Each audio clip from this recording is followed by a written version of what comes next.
Hey, Kansas City Underground, and those that are listening, And near me? and far. Oh, are you talking to me also? Yeah, Hey, I'm near. Hey, what's up? I wasn't prepared for the joke. How's it going? That's pretty good. That's good. It's Thanks, good, man. man. You have a great Um, shirt on today. Look yeah. at that. Finisher, Iron Man 2024. My stomach though is like it's hungry and it's making those noises. So apologies if the mic I don't picks know. up. I don't think our mics are that strong. That'd be impressive. Is that uncomfortable though? Just to call it out right at the front. No, I love to do that. All right. We are in.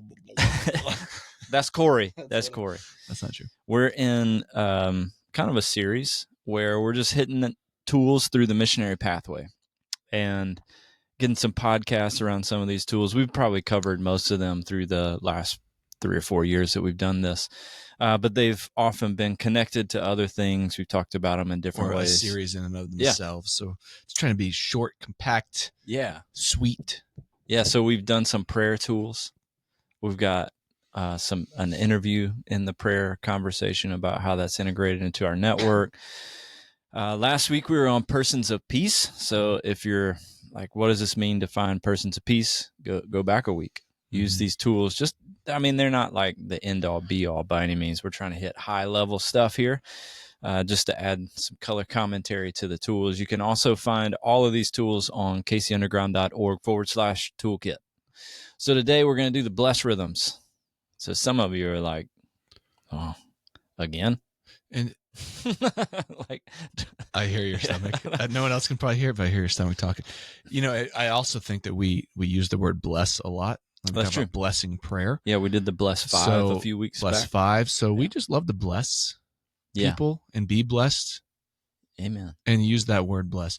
So as we talk about the bless rhythms, it is different. Obviously, it overlaps like crazy, but it's different. And when we use that word than what we've like used it already in a couple podcasts. So just be aware of that. If you feel like there's some over blessing, it's all right. Just it's a good thing to have an overabundance. Well, you can't have too much of it because this does come from Genesis 12. Yep. And it's like we talk about this being the original strategy that God has to reach the world. That's so where cool. Bless comes from. It's like the Great Commission is really, it's an overflow of that, which says what? Genesis 12. Genesis 12, God is talking to Abram, I believe at the time, and hadn't done the $200 of the courthouse, changed the name yet. So he's talking to Abram, and he says, I'm calling you out. I'm making you a people. I'm going to bless you. This is also the Brian paraphrase. That's good. I will bless you, and through you, all the nations of the earth will be blessed. Mm-hmm. So it's like what God wants to do is not just get people saved. Yeah. Like this is helpful to frame up what we do in light of what was God calling us to in the book of Genesis? Bring blessing. Yeah. I want to flow all blessings. I want to restore things back to the way that they are. So he's telling Abram, I'm going to bless you. The blessing is not supposed to stay with you. Yeah. And through you, I'm going to bless everyone. So just, sit with that for a minute. How's that frame up what you do in the world? It's a good big picture stuff, right? And then there's the zoom in on like real, like close to the ground zoom in light of talking about persons of peace last week. Blessed rhythms are like, well, what does that actually look like in my normal space? I've identified this as my quote unquote mission field. This is where God's called me. So how do I actually find people who are spiritually interested and may know other people? Well, it's like, I always like to call the blessed rhythms the everyday person's access ministry. And I think we used that word last week, but access ministry is, that globally, in missions, we talk about how do you access a new group of people. And usually it's, serving and loving people opens those doors.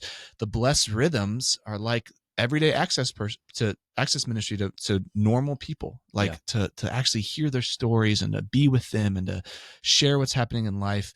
And sometimes it's hard to do that in a training, like how do we train people to do this organically? Yeah. Right. Like that's why we talk about rhythms. It's not a checklist. And I think you've experienced that before, right? Like and maybe that's your personality. It's like, okay, I'm going to check this off. I'm going to begin in prayer, and then I'm going to listen, and then I'm going to eat, and then I'm going to, it's like, and more of like, what would you call it? Like basically like a rule of life. Yep. Is that, I've heard you say that. Like it's blessed rhythms, more of a rule of life. So I think all of that is what we're talking about with the blessed rhythms. It finds it's everyday person's access ministry. It's a way to find persons of peace, but it's larger than that. It's just the rhythms of how we individually and corporately should be. Yeah, a couple more biblical things, and then we'll just do high-level overview of the tool. The blessing strategy never ends. If we go forward in the story to Jeremiah, God is still telling his people, be a blessing. So Jeremiah, the people are in exile. God says to them, plant gardens, build houses, live in them, eat the produce from the garden, have sons and daughters, marry off the sons and daughters. And then the last phrase is seek the shalom of the city to which I've sent you. Which, the phrasing is pretty important there. I sent you there. I sent you into exile. And God is still telling them, even though I sent you there, be a blessing. The shalom is seek the fullness, not just like seek no war. Yeah. So seek the fullness of the city to which I've sent you. When it prospers, you prosper. So God is saying still, I will bless you in this land of exile, but I want to bless the city that you're in. And then there's mutual blessing all around. That's what God wants to do. Fast forward to Jesus. He is literally doing the blessing thing. In fact, that's what we talk about with like Jesus always begins in prayer. So we should hit that real quick. Should we actually say what the blessed rhythms are? I just realized we haven't actually done that piece yet. Yeah, good call. Well, we're only we're only 7 minutes. Yeah, there you go. Normally we're still making jokes at this point. True. So way more efficient. Yeah, so the blessed rhythms, bless is an acrostic, and just as you're talking, I'm going to Google acronym and acrostic and make sure because I always call it an acronym. I think it can be both. An acrostic is an acronym. Oh my gosh. I'm going to not listen to you for the next minute. Go ahead. So just to emphasize what Cory was saying as well, they are rhythms of life. It's a rule of life, and we don't mean rule of life in the sense that it's like legalistic rules. It means like these are the rhythms in which I live. They will govern the way that I live. So bless is an acrostic. It's an acrostic because it spells a word. And then each of the letters stands for something. So begin in prayer, listen and engage, eat, serve, and story. You're going to educate me now on an acrostic? No, you're right. An acronym is an abbreviation. An acrostic is a piece of writing that uses letters to spell out a word or phrase. There you go. Interesting.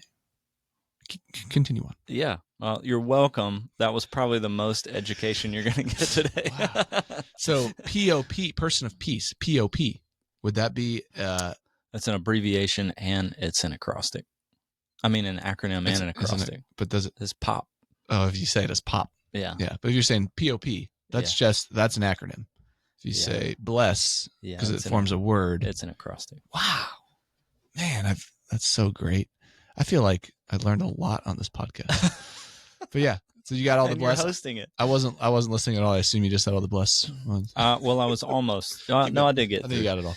So there are these 5 rhythms, and we would go. Jesus lives these 5 rhythms, and it's like, yeah, we're making some stretches here to go. Like God told Abram, I'm going to bless you, and we made the acrostic out of it because we're going like, but Jesus lived this way, and he's so incarnational in the way that he lives. And that's really what the rhythms are about, is how to be incarnational. Yeah. Because we talk about this word missional, incarnational. Missional is that we should go. We should be sent into this world. But incarnational is how we should go. How should we like enter into a context and do what Jesus did? Move into the neighborhood, as Eugene Peterson says. So Jesus begins in prayer. He begins his ministry in prayer, and he never leaves prayer. Mm-hmm. He's always praying. Rhythm 2 is listen and engage. So Jesus is always asking questions. I think it's, 384 or something like that. It's like in the Gospels, there's like 300 Yeah, or actually, I 360 or have that list. 370. It's somewhere, it's way up there in the 300s of the questions that Jesus asks. And then even when he's asked a question, 307 is my count. 307. Okay. Maybe it's low in the 300s. I have a whole document of every single question. I created this. I copied and pasted, obviously. So you could be off. Yeah, and I did where, and other people have done it, so you compare it. But I mean, I wanted to actually look at the types of questions that Jesus asks. It's compelling. But yeah, I mean, 307. This is not a random number. I'm looking at my document right now. Yeah. Bullet points of 300. It's pretty crazy to think about that. And even when people ask him questions, he's often responding with questions. Yeah, responds a question with a question. Sometimes it's the reason why it's sometimes unclear, because they're like, is that a question? Yeah. Is that a response to a question? Like, it's just like, or sometimes it's unclear because he often doesn't even answer questions. And you're like, well, man, okay, how many questions did he answer? Very few, actually. Yeah. And so it's like, it's the reason it's important is because he shows the reality of being inquisitive. Yes. And not just like we think of Jesus as the answer person all the time, because, he is the answer to every good Sunday school question and beyond. Jesus is the answer, but the way in which he was on mission, to your point, discovery based. It was, he invited people in. He let people in on things. He was present with people in the situation. It wasn't just, I'm going to be the answer person. He didn't show up as the expert. Like, he's the one person who could be the expert in everything ever, since at the beginning the Word was God and he was with God. He was like, and Jesus asked these questions, and like, so the listen part, I love to spend time in, sometimes more than the others in the blessed rhythms, because it's like, it flies in the face of a lot of the ways that I feel like we were taught how to be evangelists. How to tell. Like, we're always telling, and Jesus was the master at it, man. So I know we've beat this example to death. Maybe I have, but I just think it's one of the most profound little moments in the gospel is the blind Bartimaeus, son of David, have mercy on me. So good. What do you want me to do for you? What? I mean, that's like it's so counter to, like you said, what we've been trained in. The E is eat. So we share meals. Talk about the Gospel of Luke is based on 10 meals that we find there. Jesus is coming from a meal, at a meal, or going to a meal. I mean, that's not perfect, right? I mean, we have the Christmas narrative in the beginning. Yeah. So, but maybe he's on his way to his first meal there. Oh, it's so great. That's compelling to look at too. Like, we're not just making this stuff up. It's like when you start to see all these meals in the book of Luke, it's like, oh, wow. Yeah. That's awesome. I think it's Brad Briscoe that illuminated that one for me, and then said, that's why they call him a glutton and a drunk. He is always eating with people, man. Well, and it's the best way, practically, I feel like, to do the L. Yeah, in many ways, is to do the E. Slow down and eat with people. Provide, like, when I think of listening, I think of providing opportunity and space for real conversations, and I feel like E is one of the best ways to do L. Is to just, on top of all the other great things that come with eating with people, it actually is practical. Yeah, I can schedule meals with friends and neighbors and be intentional about it, and that's why you have friends over for dinner. Yeah, to have that you're already doing this if you've ever done that with a friend. Yeah, and my line on that is always like, this is also the one that where the walls usually come down. Yeah, as soon as you have ribs with somebody, you've reached a level of intimacy. It's like, amen. Look at those Adam and Eve would say similar things. Yeah. I feel I said stretch on that joke, man. You're like, yeah, I can't even pretend I'm uncomfortable now. The first S is serve. So what does it mean to serve in meaningful ways? Again, going back to blind Bartimaeus. Jesus doesn't go, cool, you're blind, let me increase your ability to hear. That'll help. Like, it's like, I mean, he responds in a meaningful way. It's like, I'm going to heal you of the sight.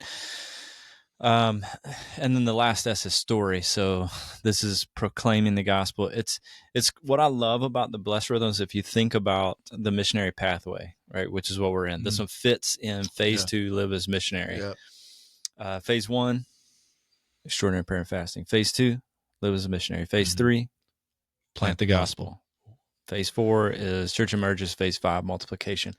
What I love about the blessed rhythms is they become like a a rope that connects Yep. the prayer to the gospel planting. Exactly. That's another little pathway in the pathway. Dude, before it's a series within a series. Yeah, dude, before Underground existed, you guys were spending so much time talking about blessed rhythms. It was so key. And that's about the time I started hanging out with some of y'all. I say some other leaders, founders that helped start Underground. I was doing the training that essentially is very similar to Missionary Pathway. And the document that I have with is actually bless starts at the one. Mm-hmm. And I use different language, but it would like literally, I stretched out the image and curved it around in Canva to cover like the stages 1 through 3, essentially what we do now. Because you're right, it's the rhythms of the missionary pathway. Yeah, it's like we are praying, we're finding, but it's the rhythms of a missionary and how prayer connects to finding persons of peace and getting groups started, planting the gospel in new community. Because when you start to serve, yes, but when the story side of it is not just you talking again, it kind of goes back to the listen, but you're actually then you invite people to discover more of the story. And that's where I like even playing, like the story piece even goes one step further from sharing little stories, inviting people to share their stories, and then it's like inviting them to discover more of God's story. It's a continued invitation. So that story piece is significant on many levels. You can find all 5 of these rhythms in Jesus' life. Mm-hmm. The end. I mean, like we could stop the podcast here and just go do that. A couple of quick things that we were chatting about that feels important to note. One, for those of you that are like, where does this fit in? I'm in another city. What does it mean for us? I would tell you, like Cory said, a lot of us were talking about the blessed rhythms because it was like our first training cohort that we created. In some ways, like the underground grew out of us just trying to live the blessed rhythms. Yeah. But here in Kansas City, I had been trying to live the blessed rhythms in the previous place I was, but I had a very all I had was the 5: begin in prayer, listen, eat, serve, story. And I was, like Cory said, trying to live that checkbox, kind of like move from one to the next. And it was here that we developed out breathe in, breathe out with each of these rhythms. So we breathe in prayer, we do listening prayer, contemplative prayer, we breathe out prayer, authoritative blessing, contending prayer. We breathe in listening. We learn to hear the stories of the people in our neighborhoods, our networks of relationships. We breathe out by engaging persons of peace who can open up networks. We learn their stories. We eat meals with those that follow Jesus because we need those spaces to be encouraged, to celebrate.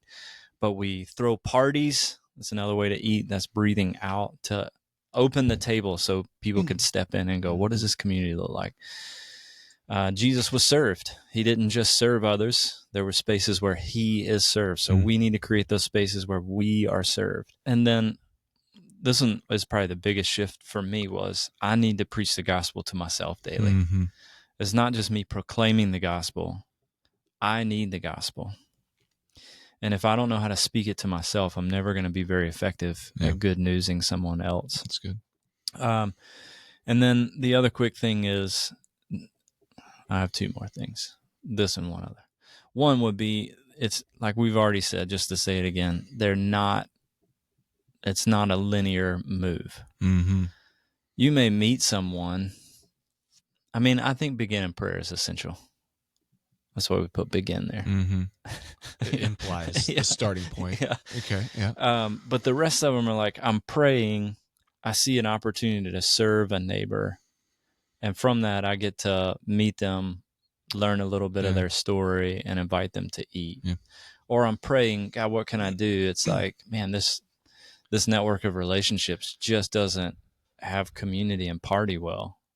It might be serving them well to throw a party where they all meet each other for the first time. Yeah.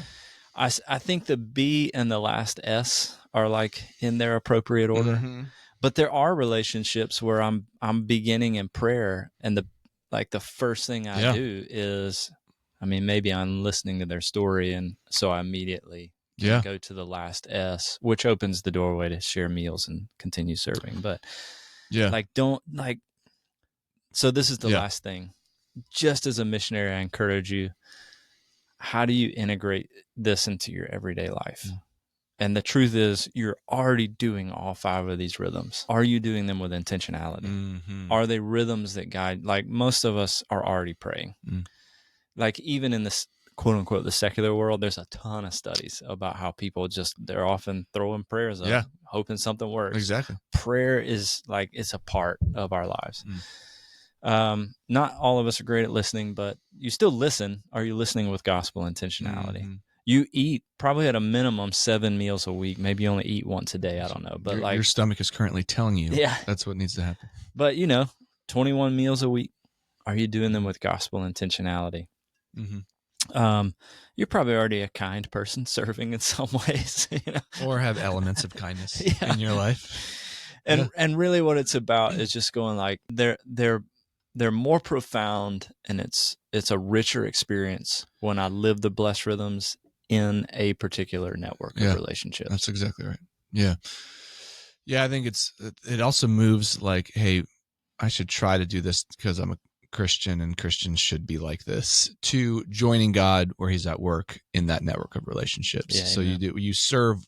When you're serving, and in some ways there's a better point to it. That's a funny way of saying it. It's pointed. It's like, I'm going to join God with what he's doing with a specific purpose in this group. And I'm a follower of Jesus. I should serve people all the time. That's true. But to join him on mission in a specific way, that sometimes serving is exactly, it has a more specific, greater purpose, because God is like trying to open your eyes to what he's doing, and he's opening doors. So that's just how missionaries think. Like we think that way. Like, God's doing something here. This might be bigger than just the story of me helping my neighbor, although I should help my neighbor anyway. It's like it makes it even more purposeful. If you do these rhythms, I do believe you will accelerate mission. Like if you integrate them and pay attention to them, I think it will accelerate mission in your context. So here's an idea. I liked it when we used to end with some very practical things. We used to back in the day. Yeah, we used to be practical. If you're like a disciple making leader, haven't seen a microchurch emerge yet, and you're like, all right, what does this mean for me? Find another person like you, at that stage or whatever, and just like share a meal and hold this up as a conversation and go, where do you see these in my life? Or just offer to them, like, I'm just going to walk through my week or something and like examine, how can I be more intentional in the blessed rhythms? If you're a microchurch, ask how these inform your rules of life as a family. Do we begin in prayer? How rich is that?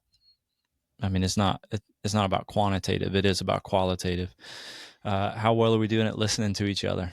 How often are we sharing meals together? How are we serving each other, living those one another's? How is the gospel informing who we are?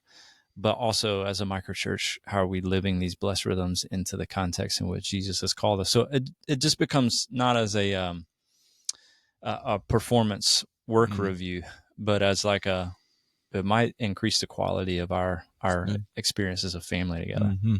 Absolutely.